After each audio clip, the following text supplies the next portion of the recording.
I made a quick calculation, and what I found was that the price went up 25x for a user like me. It feels like 25x could be considered a rug pull. You know that meme on Twitter where you have the guy that's in the corner, it's like, nobody knows I'm on Cloud Code. And that was the feeling. It's like you get onto Cloud Code and it's just much better. It's much better. What is funny with Devin is they didn't even pay it with cash. They just, to the employee, we will pay you with our Devin shares. It's a pure share. Oh my God. Welcome to Watch Out for AGA Podcast, your go-to podcast for the latest in AI. We dive into cutting-edge models, news, and products with insights from developers and creators worldwide. AI evolves fast, and we are here to keep you informed. So whether you're coding, building, or just curious about AI, stick with us to stay ahead of the game. This is Watch Out for AGI. Let's get into it. Hello, everybody. Welcome back to Watch Out for AGA Podcast, the greatest podcast in the game. If you want to stay informed on the latest and greatest in AI, the latest models, products, we cover it all. And I'm here with Emrick. How are you doing, Emrick? Yeah, I'm doing good, but really frustrated by the latest news. We're going to get into it, but... We do spend quite a bit of time on this podcast talking about sentiment, talking about performance and how productive we're getting. There has been a big shift in our personal news. I would tell you, actually, Emrick, major shift. I didn't even know that it would be possible to 6 months ago say that I cannot live without a product and then not open it for 2 weeks because I don't need it, I don't want it. I never thought that that would be even possible.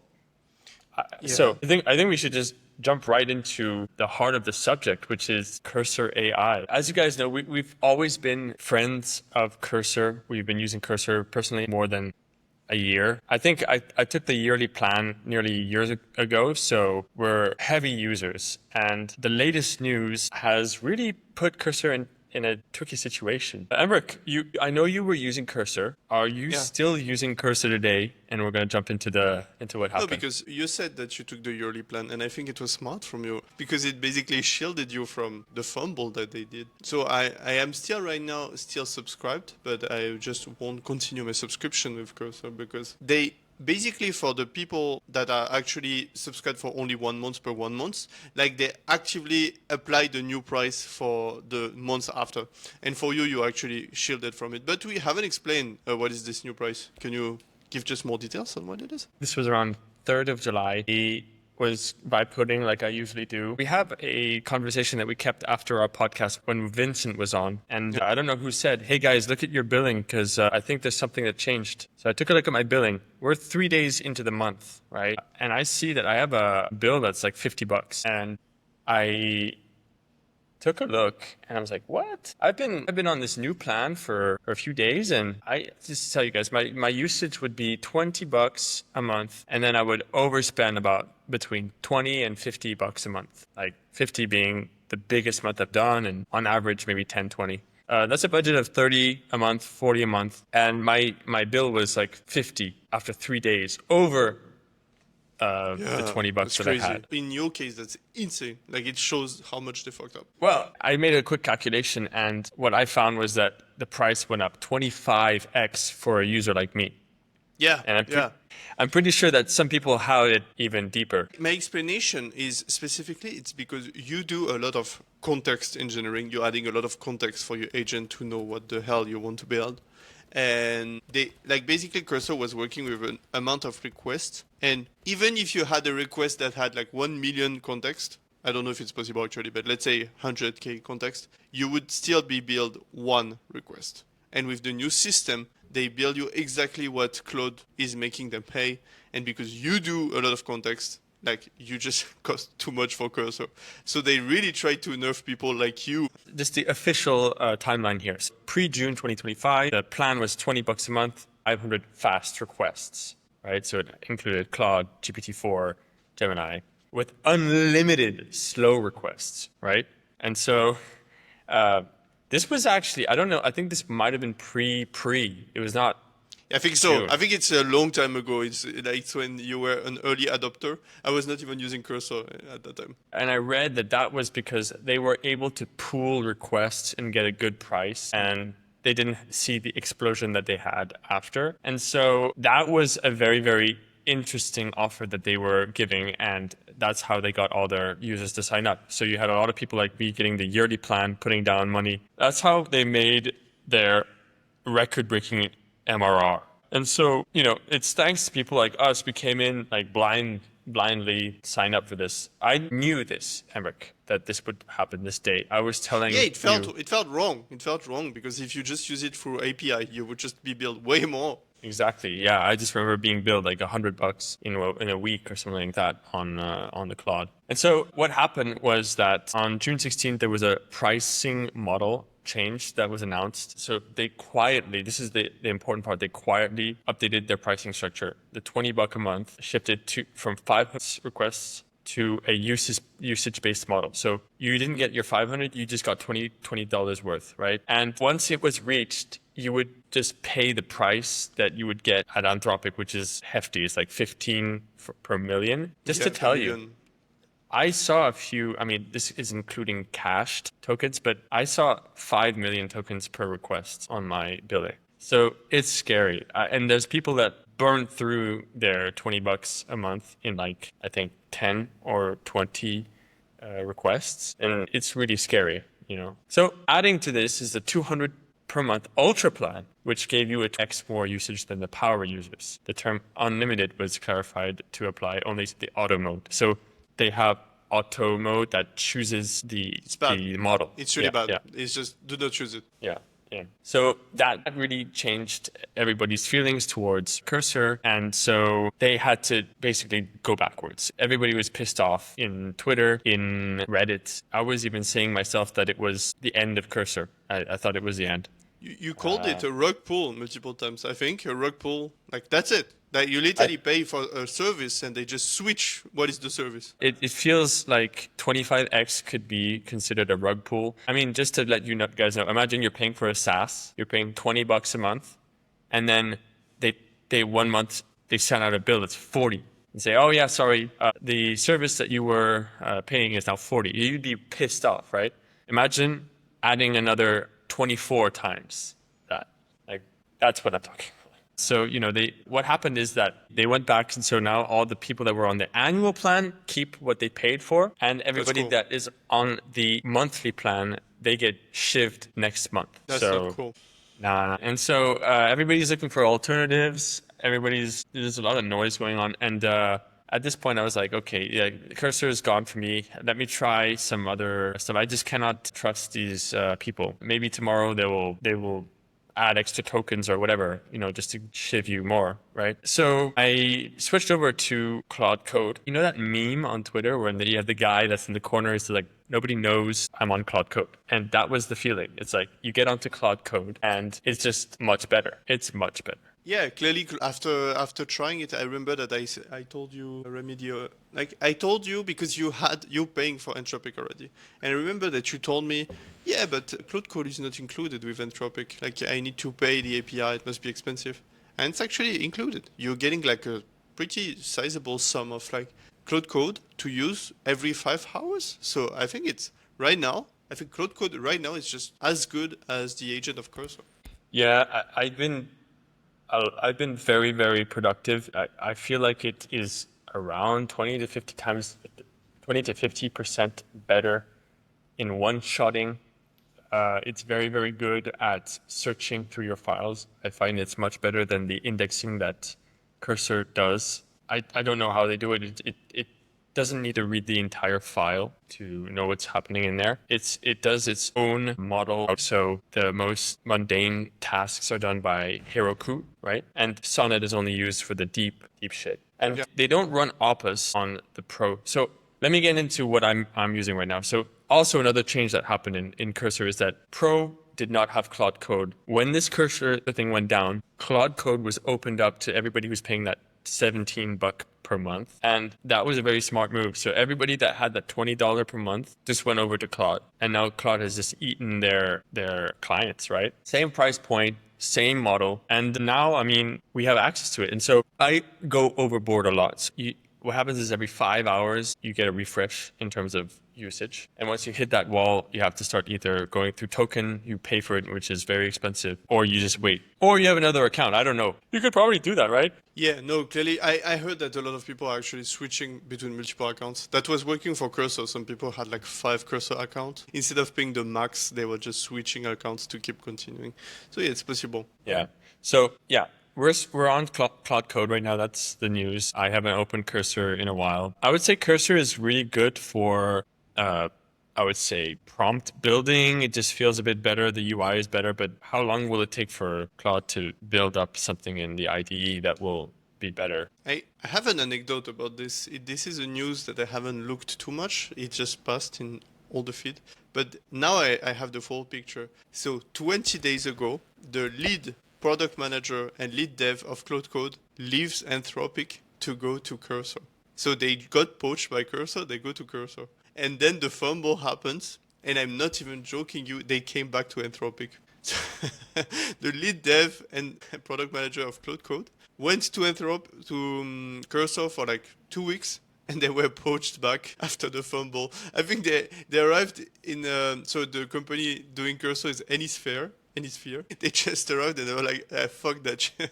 And they're already back to Anthropic. Yes, Anthropic, they accepted them back. Why don't they just close the door on this scum? The people who leave the company for a better pay. You know, if you're working in Anthropic right now and you're doing it solely for the salary, I would be there for the mission. I think that they are onto something that is larger than just, you know, they will have a piece of this token traffic. Claude will have maybe, I think they're at 20-30% of all API calls, right? Does that make sense? I don't have the amount of tokens used. I just know that's something that is quite impressive with Anthropic. They are a little bit behaving like Apple in that way. Like they know their product is better, so they are leaving their, like the price of the API is super high, and people are keep using it. How much they feel confident into their product. That's actually insane. No, yeah. While that happens, we reported that O3 had dropped down 70%. Because it's like in Zara, right? When you have that orange shirt that comes in, it's like at $50 and then it doesn't sell. And so they have, at the end of the month, it's $5. Yeah, clearly OpenAI. So it's funny because I think OpenAI is losing the B2B market. So Anthropic is like winning it, and OpenAI is just not even trying to play anymore. They recently went up with have you seen this ChatGPT agent that went out recently? Yes, I saw that one. Yeah. And I think they are really trying to focus the B2C segments. I think they gave up about the B2B. I think they have Codex also that is supposedly better than Cloud Code. Nobody wants to use it. I actually see more people talking more about Gemini CLI than OpenAI Codex. So yeah, Anthropic is actually really impressive in the way that they are feeling confident into their product, and they're actually gaining the traction, and people want to use them even though they are super expensive. I got a difficult question here. What is your opinion? Where is there more money to make, and who will dominate at the end? The one who goes to B2C or the one that focuses on B2B? It's a Microsoft against Apple debate here. Who won? Because look at the stock prices at both. They both won, right? But yep. Microsoft came first. They nailed it. When the market was opening up, they had the entire market, because who's using AI today? Companies are using AI more than users. Users will come later. Yeah. So it might be Anthropic's time to shine, actually. I saw the news that Anthropic is at 4 billion revenue, while OpenAI might be at 10. So right now, Anthropic also is like a slower mover. OpenAI started in 2015. I think Anthropic started in 2019. So they are a bit late to the party. But it seems like Anthropic has a good shot to be like a big player. And OpenAI they still have this. I was to that event in New York at OpenAI, and they are really good at building personas. So their AI has some like personality. And so it feels like you're talking sort of to a human. So that also would explain why I'm coming back to ChatGPT for my like daily question, because ChatGPT is just like pleasant to talk with, and Cursor is just the person will make the work done. You Sorry? said Cursor doesn't exist anymore. You mean Claude, right? I meant Claude. Yeah, Cursor doesn't exist anymore. No, yeah, Claude. I will just know this model will like get the work done at some point. I know it's like you have a coworker. This guy is horrible. I just want this guy to be my friend. But if he does the work, I will pay him a lot. No, I told you this when I bought the Anthropic subscription. I was very, very upset with the level of human. It was, the word terrible, you couldn't say it was terrible. I was asking it to write emails and it was just spitting out bullet points, And I said that felt like GPT 3.5. And is it acceptable to write an email with bullet points? Today, it looks like you just dropped a free GPT. Have you seen that meme where the manager sent open it in ChatGPT, you can copy at the bottom, and it doesn't copy the output. It says, here is a nice way of saying it. I saw. And the manager just copied that and just sent it off fuck it. Fuck you. And that was an excellent meme. That's a UI issue that GPT has. It's really stupid. Why the hell would I want to copy the entire conversation of you saying what you're talking about is stupid. I just find it today to be disrespectful to send out something that looks like it's a free GPT tier email. So Anthropic was a disappointment. It's good at other things. That's the thing. It's starting to become very, very good at other things. And I see them diverging. And so maybe for business, Claude has a better brain. And in terms of humanity and emotion and personality, OpenAI has the win here. I just want to put a little bit of word on competition, because I think at the moment, people saw Cursor going down. I think a lot of people threw out their product, and Amazon went out from the dump and they came up with a product. It's called Kiro, and it's basically Cursor. They are using their big bucks to subsidize the demand. So if you try Kiro, it's like Cursor, and you will just have way more for $20, you will have 1,000 requests. If you look with Cursor, you have the old system with 500 requests. You have 1,000 requests with Kiro. And I just wanted to talk a little bit of it, because it's a little bit switching the way I vibe code. I spent some time with a friend of mine that is product manager, and always the way we were working together to vibe code was he writes the user stories, and then I put it in Cursor, and Cursor implements. And what was interesting here was the importance of actually doing a user story to explain to the LLM what do you want from the feature that you're working on. Is how you work, Remy? Are you working with writing a full user story, a PRD, from a to-do list of the thing that you want from your feature? Not yet. Yes and no. So obviously for smaller features, that is not a requirement. Although maybe it should be, right? Maybe you should say why you're doing this change and not just, you need to do it this way, full stop. Think about it. The buttons are green and the style guide says it needs to be red. Do you need to explain why? I don't think so. Something small, I don't think so. So I don't know. That's the thing. I noticed myself that, so Claude, I think is really good because Claude can read between the lines. If you say a super simple request, Claude is able to read between the lines. But I think, though, if you add even more content, Claude is just getting better. And there is this combo, and you might try it for yourself, and you will tell me what you think about it. You just ask O3. You ask O3 to write you a PRD for the feature you want to work on, and then you give the PRD to Claude. And you will tell me how good it is. Myself, I found I got way better results to actually do the implementation in agentic mode. If I say that I have been doing something quite like that for implementing my tasks. My tasks are 1,000 lines long with steps on how to do it. And the code is already written inside there. The snippets are inside the task. Okay. And I run the tasks through O3, O4, high, whatever. And I validate that the task there's a very low probability of implementing the task and failing. So when I do my long task sheets, it works great. By the way, I would like to say to everybody here, when you're running a massive task list like this in Cloud Code or Cursor, wherever you're using, run it again. because the task for me, 1,000 lines, it sometimes forgot to do some steps in there.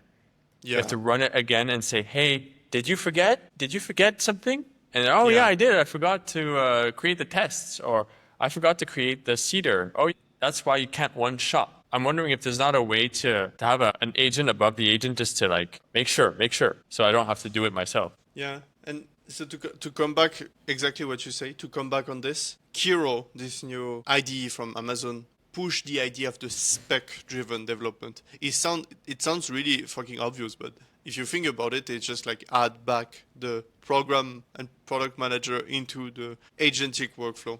I think I will just do it more. To finish to what you just said, is Claude always saying to you, yes, sir, recently? I took that out. I just... Okay. No, No, I took because that out. I think it's actually interesting because Cloud Code is becoming so popular. I think they are doing a lot of optimization. They are sharing context between multiple users. I don't know what the magic they're doing. But I think the more people are using it, Claude is becoming a bit worse at managing the context. So we might have to find workarounds to make it better. That's all I have. Now you were telling, I think this is a very, very interesting thing that you were saying. I just want to open up on this. You told me that there's some kind of distillation of the model of the weights. So can you explain to us exactly what that is, what happens, maybe with an example, because I know that you can see this in LM Studio? LM Studio. You can download all the distilled versions of all the open models and run them and check them out. Yeah, can you just tell us how this works? So you can quantize a model. And quantizing a model is also a way for you to reduce the amount of weights needed. So all the companies have a specific way to do it. But if you think about it, if you have a test and you want to answer the questions, you don't have to read 100 books. You could just read one book that is really good at like the test, and it would be enough to answer the test. And I think that's a little bit the idea. These models have a lot of neurons. They have a lot of weights. We call it the weights. And the bigger models like Grok 4 recently has like an insane amount of weights. But you can maybe just remove from the models some part of the brain to make it smaller, more efficient to run. And that's a little bit what quantizing is trying to do. And I think for some time of optimization, what the big players are doing, they are like hot swapping the really smart model in the API by like somebody that is just like some part of the brain that were like completely removed. And that's the problem. It's the more we have people using the same model, automatically the infrastructure are like hot swapping with a more stupid model. And you just get not only context going down because you share the context with multiple people, like it's really pure infrastructure optimization. But you also have a model that is quite more stupid. So yeah, that's pretty much what is happening. And I sometimes hate Cloud Code. Like Cloud Code is a bit better than Cursor, but sometimes I hate it because I really feel that they do a bunch of optimization behind the scene and the model is getting more stupid just by the second. So optimization automatically means drop of quality? So it's really, you have users. You have metrics that you know the users really care for. Let's say latency. The person will wait 5 seconds before the agent starts. And they know if you do it too much, they will drop down. They will like completely churn from your subscription. So they are trying to reduce the latency by like just making available just models that are easier to run for them. Like it just costs way less GPUs to run. So that's how they do, just automatically when they feel the latency is too horrible because too much people are trying to call the GPU for the bigger model, they are hot swapping with like just like slightly more stupid model. Yeah. No, so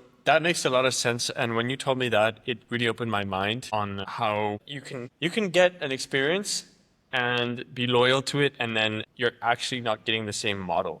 And, you know, like we're paying the same amount per token. That's the problem. Yes. That's the real problem is we're getting less intelligence for the same price. And it's not a rug pull, but it's a sneaky little one still. Most of the time, you don't need Sonnet. You said that I think Cloud Code is using Haiku a lot. So by using Cloud Code and looking at your logs, you can see how this optimization runs. So here they're switching the model, But I think there is also some distillation where they have like version of Sonnet that is just slightly more stupid but easier to run. And it's not like a full different model. So moving on to some more news. Grok 4 came out, finally. We've been getting a lot of rumors from Grok 4. And it comes in multiple factors. So we have Cloud 4 Basic, right? Cloud 4 Heavy. And Yeah, Cloud I think 4 that's the only Super two Heavy. flavors here. Oh, really? No. There is super heavy? Is that correct? I think Grok so. 4 obese? Grok 4 is now available. Let me see. Super Grok. So now, okay. Basic fee, which is free. Unlimited access to Grok 3. So that means that someone like me who's been paying for my X subscription just got nerfed because now Grok 3 is free and Grok 4, oh, maybe I got more access. Grok 4 is called Super Grok. It's the pricing. It's $30 a month. And then you have Super Grok Heavy, which is 300 per month. So do you have access with Pro to Grok 4 Heavy already? I see. Okay. That's the problem here. I just basically have access to, I don't know, this Grok 3 is going to be deprecated. And so it's not even, I think a lot of people were using X Premium to get access to Grok. And now if they're going to deprecate 3 and you have to pay an extra 30 per month to get the latest model. Some people might leave. I don't know. So actually, just wanted to jump on some, funny or made some noise over the last few weeks is Grok 3, just a few days before 4 came out, started to mention a specific person of German history a lot, and it was quite worrying for a few people, and they actually had to make a change. What I was seeing is there were people debating about some political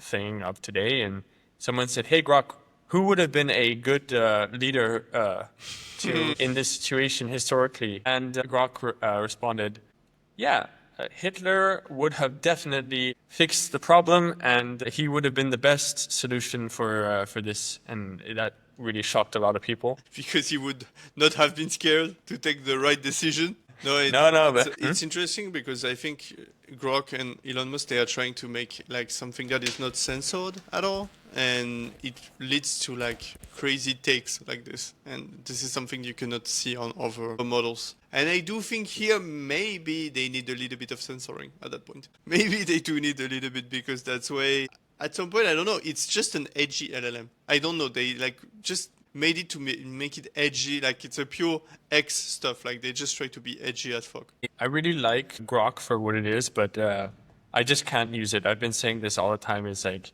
it likes to add extra stuff in there that's just not professional, that is just not, you cannot go see your mom with it. You cannot, be serious around it, because it keeps on talking about dildos. It keeps on talking about fucking and karate chop in fists in ass kind of things. And it's like that is, when you hear it once, it's like a joke and it's funny and we're all laughing. And then it keeps on saying that same stuff again and again. And I'm going to put my foot in your ass. And it's like, okay, I cannot use this seriously. Like, this sucks, I want a companion that is going to tell me the truth and going to be brutal, but doesn't mean that you have to be vulgar every single time, And I'm not saying this, like, I'm not trying to be funny here, right? I'm not adding these things. These are things that they're actually saying. If I take Grok right now, it will talk like that to me. So yeah. I don't know. It's good for reading the news. It's good for asking it about things that, GPT, if you compare both, I actually put them next to each other and they were running a debate, and Grok just knocked the teeth out of GPT every time. Yeah, because it's not nerfed. It's able to speak its mind. It was saying the truth about, why we should doubt things about COVID and stuff like that. And then GPT would be frozen, like, I prefer to not talk about this. And then Grok would say, you're just scared you're scared because you're part of the system. And he's like, move on, please. It's a real exercise, actually. It shows you guys which organization to get your LLMs from. I don't trust GPT. Tomorrow they could just move a specific sentiment. If they want to go woke, they can. Anthropic, I think, also has a very opinionated founder. I wouldn't say he's woke, but he's definitely not pro-free thought. Oh, definitely not. Yeah, definitely not. Yeah. Yeah, I listened to the guy's interviews, and he has some the sentiment of he's morally superior and he must control how people receive their information. It's like, dude, I'm going to use your thing for coding, but the minute that someone is better at coding, I'm out of that. I don't like that. But yeah, so Grok 4 came out. We didn't talk too much about Grok 4. I just wanted to give a little bit. I was sharing these benchmarks, and the benchmarks shows that that's always what's happening with Elon, actually. He's coming out with a version of his LLM, and it's like rocking the benchmarks. And then people are starting to look at it. And so the benchmark is just like breaking everybody, like O3, Claude, Google, like just supposedly better than anybody else. But in the fact, if you look at the reaction to the model, people won't use it because it's just not as good. And I think Grok is usually it's benchmarked for the benchmarks, but it's not something that you would like to use. Yeah. That's how I feel. That's just how I feel generally about the whole thing. So, I don't know. And what do you think about this $300 price point? What is happening here? Are we opening the door to higher and higher and higher? I did see someone say that when OpenAI opened the door, which they did, to higher price points, everybody opened their door. So you had the $200 version, their mouth was open, and now it just seems like everybody has their pro tier that's like that's the price of a pro tier now. I even heard Perplexity have their promo, like their max. They don't create any model. They are just like sucking the models of others, but they allow themselves to put a max version of subscription. I don't get that. What are you paying for? You're getting nothing. You're getting just I know it's too easy to say wrapper, but in the case of Perplexity, they don't have any IP. They really don't have fucking any IP. You don't like Perplexity, right? I can tell. Also because I'm working at Google, and I think they're just like trying too much to they are fighting to be relevant, absolutely to be relevant, while some people are actually doing some work. Like if we talk about Anthropic, they're actually doing some work. Google recently with their video model, they're doing some work. Like some research is done, and in the middle, Perplexity is like, oh, we exist. We exist. I think they had a great idea. I don't think that they're making themselves relevant, though. But we saw it with Cursor. Like, if you don't create an IP, researchers, something new to the industry, at some point, it seems like you will be irrelevant. Because the real research is done more on the foundation model level, or at least like having some research done. If you do only wrapper and like deliver fast, what's going to happen is you're going to get disrupted all the time. They released their browser Comet, but every fucking body has a browser, an AI browser nowadays. We talked with the founder of Note Labs about Dia, and Dia is actually pretty good. And like Perplexity come with their fucking browser too. I don't know. I'll see. Maybe I'm going to be wrong about that. I'm not maybe sure. we're all going to use Perplexity and stop using Chrome and Firefox and I don't know what else. I mean, for $20, I better just go to OpenAI, get their pro subscription, and I will do the search from OpenAI. It's better than Perplexity already. Why the fuck Perplexity even exists? I don't know. Yeah. So on to some more news. There's something else that happened in the code space. There was a company that disintegrated, and I would like to know a bit more. I don't know. I think that you know more about this one than me. Yeah. I didn't really follow along. I was already very pissed, and I wrote a very large paragraph on Twitter about how pissed I was with the rug pull of Cursor and fuck everybody, and I didn't see what was happening. So can you tell me a bit about the timeline, the chronology of what happened with the Windsurf deconstruction? We were in Austin, and we were invited by Windsurf. Actually, it was a really nice event because they were even paying your Uber to go to the event and Uber to get out of the event. Great event. basically Windsurf is a clone of Cursor. They just came after Cursor and they cloned it. Great. I think they got good market penetration as well. So a lot of people started using it. And one day OpenAI is like, we suck at like developer products. Let's try to buy Cursor. They knock to the door of Cursor and Cursor just, get the fuck out, man. We're so good already. Get the fuck out. So OpenAI is like, nah, fuck. We need to spend money. So they go to the second guy. And the second guy, so we met him we met him. And I think, so it's Arvin. He's good at talking. And he's good at having a vision. And Smart guy. I think he just Smart said guy. yes. He said yes immediately to OpenAI. So OpenAI just like 3 billion. So 3 billion like price is good. He said immediately, yes, take us. And what happened is OpenAI is controlled half-ish, it's hard to understand, by Microsoft. And Microsoft have their own like Copilot. And I think basically Microsoft is trying to be the B2B of OpenAI. They let OpenAI do their B2C stuff, but they want to be the B2B. So they blocked the acquisition. Satya Nutella came out of the weeds and just said, no, fuck this. So Windsurf comes up and they're like, oh, we don't have anybody. Let's find somebody else. And Google came up with like acquiring the CEO. Like they bought the CEO and the top researchers of Windsurf, but they didn't buy the company. So the company left as a shell with like the company got rug pulled by their CEO that just left. The shell stays, the product stays, and you have another Devon. Like, you remember Devon? And this guy have some money and they decided to buy the shell of Windsurf with the rest of the VC money. What the fuck is happening? So Google spent 2.4 billion buying just not really the IP, the CEO, and you have Devin coming out of nowhere and just make the website, or I don't know. That's and what is funny with Devin is they didn't even pay it with cash. They just, to the employee, we will pay you with our Devin shares. It's a pure share. Oh my God. So you're getting shares of Devin, and we can buy Windsurf with the Devin shares. That's crazy. Devin with the ticker DEV. Let's remember it's not public. I think we never heard of Devin since 6 months. I think they just like live with VC money. Like VC money is just pumping the heart of this company. I don't know. That's really sad. Everybody's on the dying bed right now. Devin was in the dying bed. Cursor is on the dying bed, and and Windsurf took the first bullet. And it just shows that they got massive adoption, and then they saw like they're going at 500 miles per hour towards a wall. You need a parachute landing, right? So 3 billion.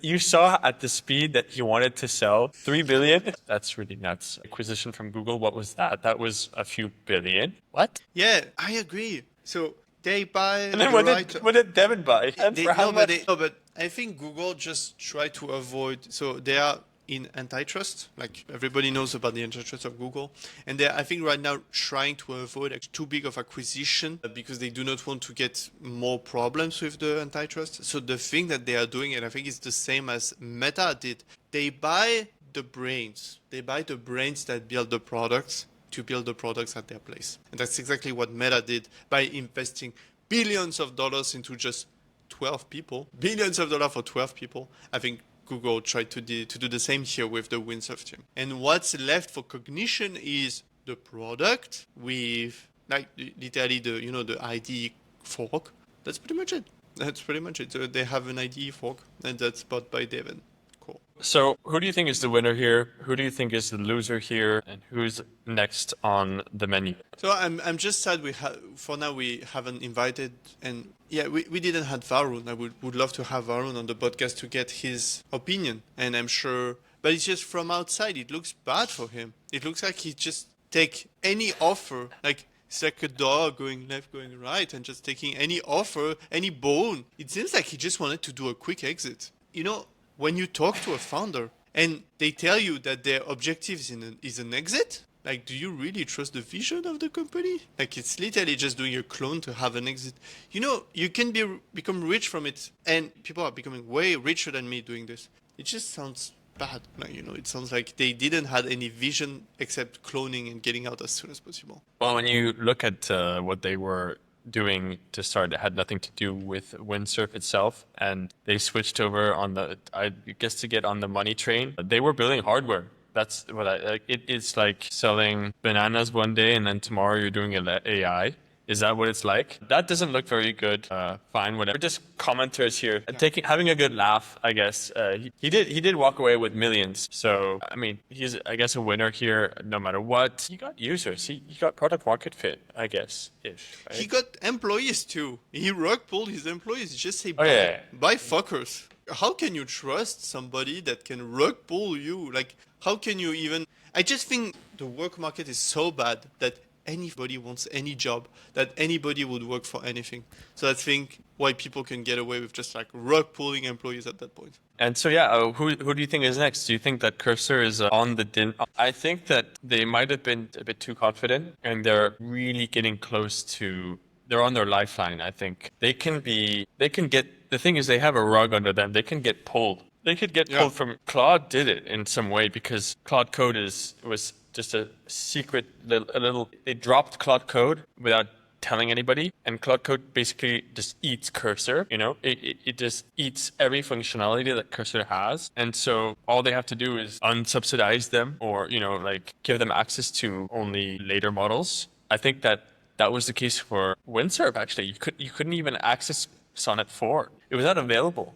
It was, I think right now, I mean, at least last week, you could just not use Sonnet 4 on Windsurf at all. But just imagine if Cursor, they pulled Sonnet 4 or 3.7 and it would be the end of that company. It would be just, if you wanted to, Cursor just holds everybody at this point, right? And they could just crush anybody who's using their API. Do you feel that way? Do you think Cursor could rebound using like a Gemini or an O3? I mean, we talked about it a bit earlier. Claude is so good. Like they provide this electricity. They have this nuclear power plant with like pure good quality electricity. Everybody wants this electricity. And that's a little bit, in terms of antitrust, that sucks because basically they can choose would they want to win, would they do not want to win. Let's say they create a super new model and they just give it to just themselves, they could just win. So I think what happened here, Anthropic needed customers, and so they subsidized the demand to Cursor. Cursor goes up, and Cursor succeeds. So it's more demand for Anthropic. But Anthropic control the plug. They can pull the plug at any moment for the electricity. So I think they just did. They just went to Cursor and just said, oh, now you're getting the same price as everyone. We are not subsidizing anymore. So immediately, if there is no good competitor to Claude, I think Cursor is cooked. Cursor is cooked because Cloud Code can just subsidize themselves at that point. And they don't need Cursor anymore. Yep. And they just have to wait until the users just start talking about the product. And that's what's happening here. Guys, that's Cloud Code. I've been using Cloud Code and I haven't opened Cursor. That's the thing. So we'll see, because I don't want to say it's still like a big company. They went and got like a lot of revenues. I mean, a lot of people will forget to unsubscribe. So maybe they can live from it, but we'll see. It's hard to predict the future. But if we just do not change anything in terms of models and Claude is still the winner, I think they will just like eat Cursor alive. There's one other one that came is that Lovable has raised a bit of money. Did you wanted to tell me a bit about this, because I haven't used Lovable. Yeah. How does it look for Lovable and these other products, alternative? It's funny because we always shitted on Lovable because I think we just are not the customer for Lovable. Lovable is a customer, would be like a product manager, would be a non-technical person. Lovable, the idea is that you prompt your way out of a build, like a fully working product. So they put the stuff on Vercel, like they really build everything. And I think we always just snobbed Lovable because we are developers and we feel that we are so much better than everybody else. And sometimes I think it's wrong because Lovable, if you try it, it's actually impressive how they are able to really nail what these people want. I am a product manager and I want to create, a Shopify shop really fast. Lovable can do it in 1 minute when Cursor agent will do it in like 30 minutes.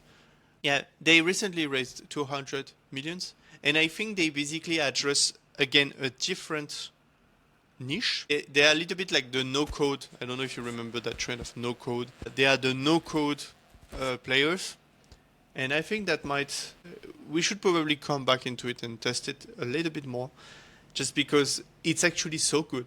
Like, it's working really good for specific use case that product managers want, like some small websites to present a feature, or like some small feature, AI feature, UI feature. And I don't know, it's pretty good. It's really impressive. And I had a possibility to see it a little bit more by working with product manager for 1 week, looking at him using it. And like I would code the thing he was asking for like 10 minutes, and he would do it in 1 minute with Lovable. And at the end, you can literally still get the code. So Lovable just has an agentic workflow that works really well, and it's like fully integrated from code to actually working on infrastructure. So Europe has some talent. Yeah, I guess so. What, they're based in Sweden, right? No, that's definitely something to try. I might give that one a go now that you've mentioned that scenario. Yeah, once I'm done with my Cloud Code honeymoon, I guess, when they start to distill things. Yeah, so I guess that brings this episode to an end. We went quite into detail on these super dynamic times with acquisitions left and right, and people eating people, rug pulling people, CEOs pulling, companies pulling, all sorts left and right. At the same time, we're trying to build our products, and we're trying to find the right products. So I would say follow the podcast to understand more where you should spend your time testing the products, what worthless and what is worth X. For example, I would say that Cursor, the days are numbered. Cursor feels over, and that's just some massive overhaul that happens. If you listen to this pod, don't get a yearly Cursor. That is the wrong thing to do today. Yeah, right now, yeah. I hope you got that message from this pod. And I hope that we have some more exciting news next week as well. Emrick, it was a pleasure. And yeah, this one was really nice. Thank you, Remy. We'll see everybody next week for another episode. Thanks, everybody.